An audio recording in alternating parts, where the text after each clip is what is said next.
The murder of Emma Caldwell was one of Scotland's longest unsolved cases. It took 19 years for Ian Packer to be convicted after his first police interview in 2005. Now, Emma had a happy upbringing, but when her older sister died from cancer, she struggled to cope and became addicted to drugs. In 2002, she moved to Glasgow and turned to sex work to fund her habit.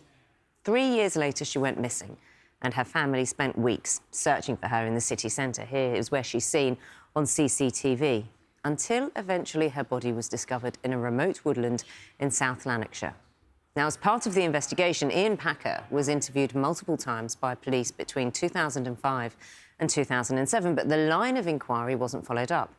And then, a few years later, Packer agreed to 2 interviews with the BBC to clear his name.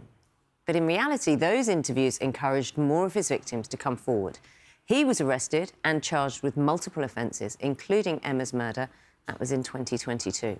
Well, earlier this year, Ian Packer's trial began. And yesterday, after 4 days of deliberation by the jury, he was found guilty of murdering Emma and 32 other offences against 22 women.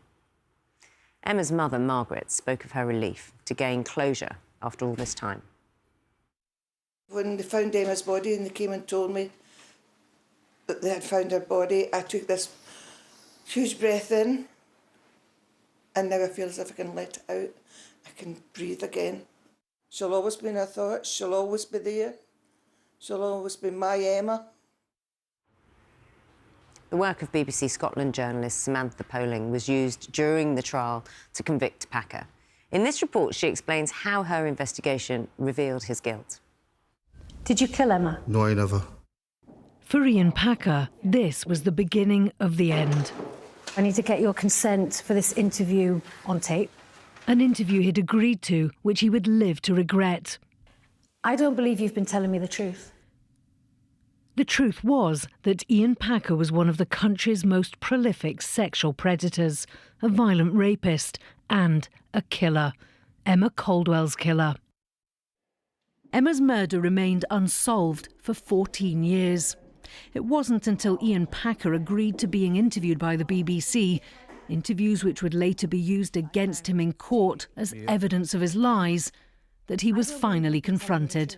All the evidence that I've seen and everything that I have learned makes it clear that you are a sexually violent man. Not a sexually violent man who has whatsoever. raped women. I've never raped any in my life.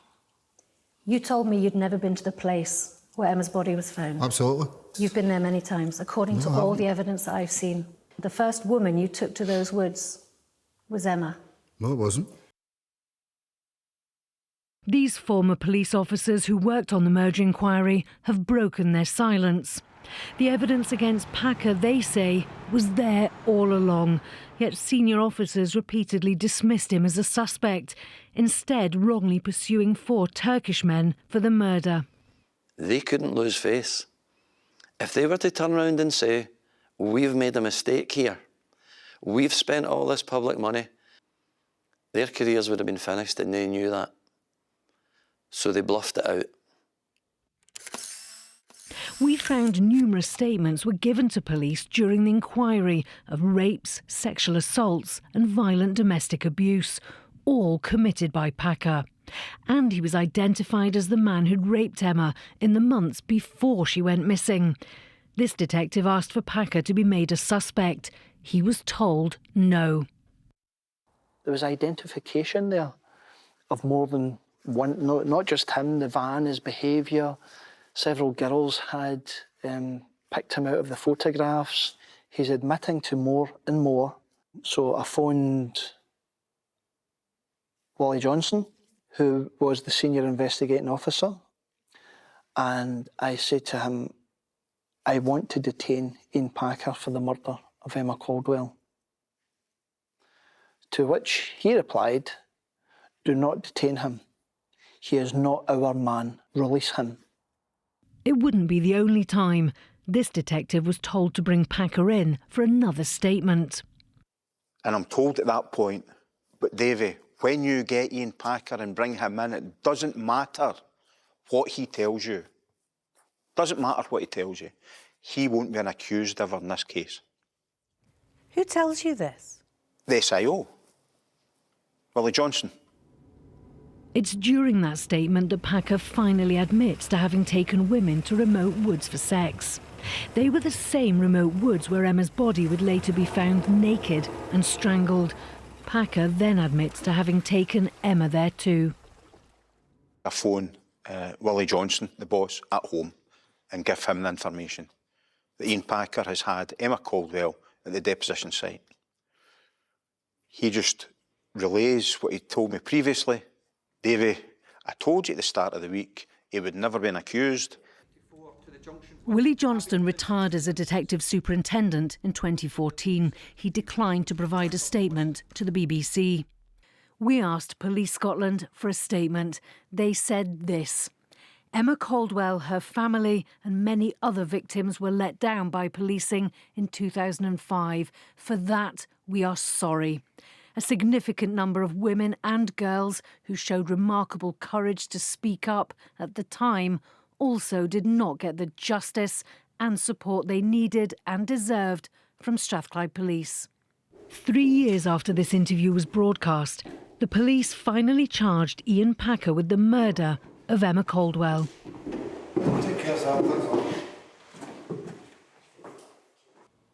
There was loads of good people in that inquiry. Colleagues of mine who identified him early on in the inquiry.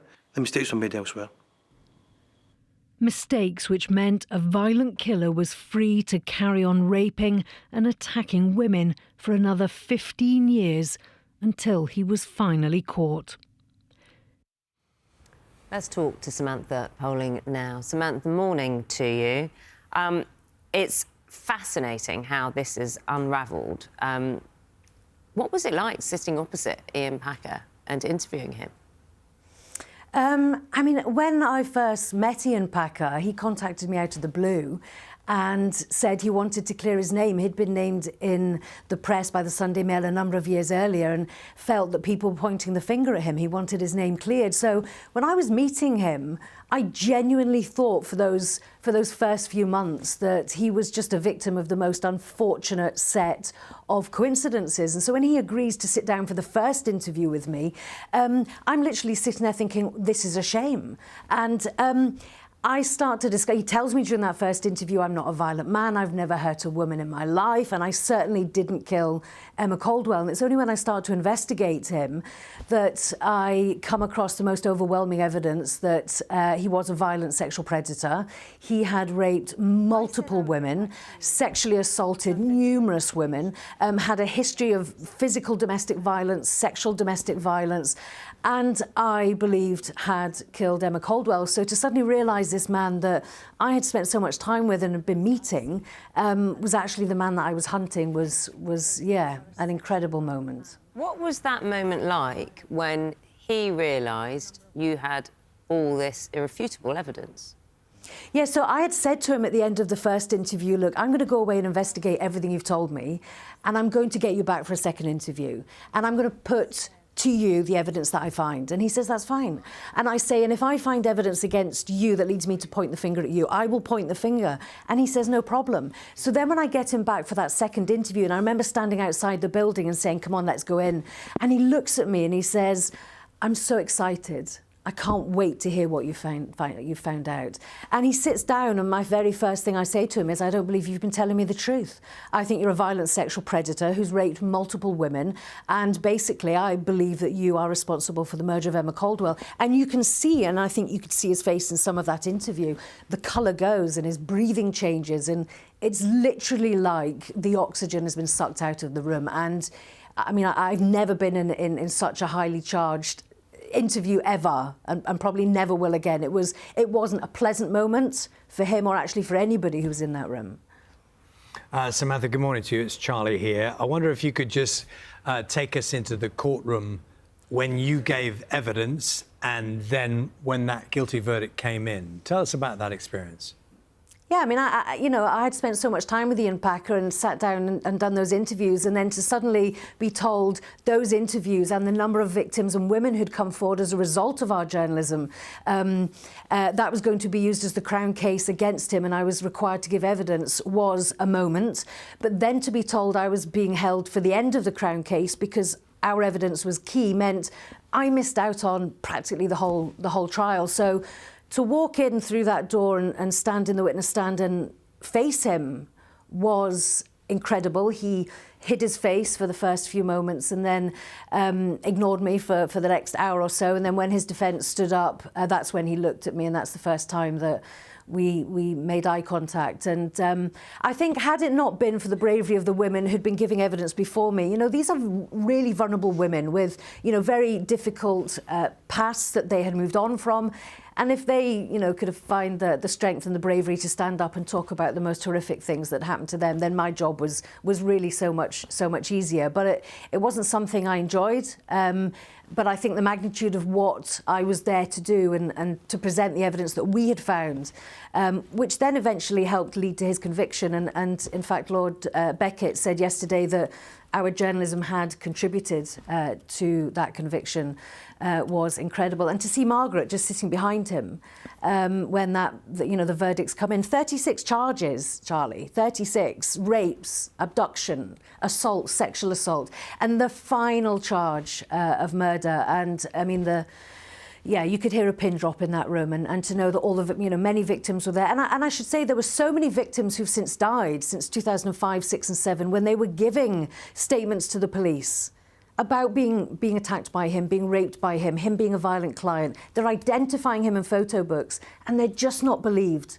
And so many of those women have since died. So to know that everybody was there, really, I think is kind of a collective voice to speak for many of those women. I mean, it was an incredible moment. Packer himself, no reaction. In the middle of the sentencing, he picks up a glass of water, takes a sip, not even a shake of the hand. It was everybody else, just a really emotional moment. Yes, and Samantha, I don't know what contact you've had with Emma Caldwell's family, her mother, since the trial, or even in the times before. But I know from what we've heard from her, I think the phrase that was used on her behalf was she could breathe again. What more do you know about how this has been for Emma Caldwell's family? Yeah, I mean, I sent a text to Margaret the night before the verdict, and I've been in regular contact with her, and this has been really difficult. Look, this is a mother who lost her first daughter to cancer, and that's what causes Emma, through her grief, to turn to drugs and then to sex work. She loses a husband while she's campaigning to try and find out who killed Emma. And so she's lost so much from her life. And I think now the days of campaigning to try and find out who killed her daughter, that's done. Now what she wants is to find out why it's taken so long. 19 years. 19 years. And we find out yesterday who it was. Samantha, thank you very much for sharing that with us. That is Samantha Poling, BBC investigative journalist, just talking us through some of what's in her documentary. You can watch on the iPlayer. Catching a Killer, The Murder of Emma Caldwell is what it's called. It's on BBC iPlayer now.